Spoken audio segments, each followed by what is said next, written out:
Hello, I'm Miss Evans, for those that don't know, and I'm head of PE here at Hitchin Girls School. So I just wanted to spend a couple of minutes explaining how the course works, about your bridging project, and just general expectations ready for your start in September. So A-level PE was definitely my favourite subject, and it's one of my favourite things to teach for lots of reasons, largely the variety, which I'm sure you'll enjoy as well. So we've got a variety of different topics, which I'm going to talk through in a moment. And as a consortium, we work brilliantly with the Priory and the Boys' School to ensure that we have different teachers, there'll be different students from those three schools, and you potentially will have lessons at those three different schools, or at least two of them each year. So I hope you'll enjoy that as we do. Okay, in terms of how the course is put together, you will probably have heard a little bit about this before. There's three main theory areas. So theory makes up 70% of the course. The first of those is exercise physiology. So physiology and anatomy, how my body works, physiology, how it works when we exercise. Also a bit about biomechanics, which is the more physicsy side when we're looking at how you spin and how you turn, your body moves, and the angles and forces involved in that. And that whole paper is worth 30% of the course. It's a 2-hour paper at the end of year 13. The next two papers then, they're shorter, they're an hour long, they're worth 20% of the course. And the first one of those is psychological factors, so skill acquisition, how we learn skills, sports psychology, how our brain works as we compete, as we're under pressure, depending on external factors, things like that. Really interesting. That's an hour paper worth 20%. And the final paper is also an hour, 20%, and it's socio-culture. So sport and society is about the history of sport, including the Olympics, up to modern day. And then contemporary issues, things like gender in sport, drugs in sport, race in sport. So lots of variety in those three different papers that you take at the end of year 13. So that's 70% theory.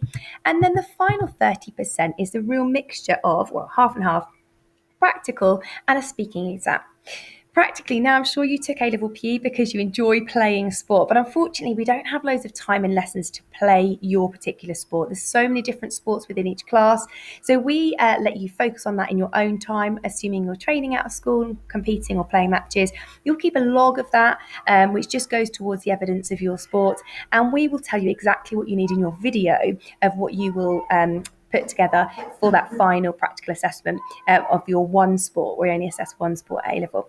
Second half of the assessment is a speaking exam where you'll watch your main sport, performing your main sport. You'll analyse their performance, their strengths, their weaknesses, and then you'll go on to come up with an action plan of how you'd help them improve one of their skills. So that's your course, 70% theory, 30% practical. And in terms of the lessons then, you will have 5 lessons a week one week and 4 the other. That fifth one is an alternate week practical, and we predominantly look at your speaking exam and that practical lesson. We will do a bit of practical though. Your theory lessons then, you'll have 2 science lessons each week over the 2 years, and then the other lessons are a mixture of the psychology and the socio-culture. So you'll have a mixture within your week. In terms of your bridging project then, so next bit, in terms of bridging project, you'll have this sent to you, but we're going to look at those 3 different areas, physiology, psychology and socioculture, and you have the chance to choose one of the essays, one from each of those areas. You choose one. So either environmental issues on the body, looking at altitude and fitness, social facilitation or inhibition, and ethics and deviance. They're your 3 factors. You choose one essay and you will write about 1,000 to 1,500 words on that, either word processed or written, to submit. And you also have the additional task of reading an autobiography and writing a 300-word summary on that of a sports person. So that's a little bit of an overview. In terms of my expectations, it is, as I say, largely theory-based, so you will need to make sure that you're up for reading, doing extra reading. Make sure you've got your exercise books with you, textbooks with you each lesson. And in our lessons, we try and make it varied. We try and get you working with different people, getting up, doing presentations, and we will help you through that. We know it's not always the easiest thing to do at the start, but it's really good skill to learn, and we'll help you through that. So I think that's everything from me. If you've got any questions, please do get in contact with me. My email address is on the website, or come and see me. But in the meantime, have a great summer. And if you have any questions about the Bridging Project, ask. And we see you in September. We really look forward to it and hope you do too. Take care. Bye-bye.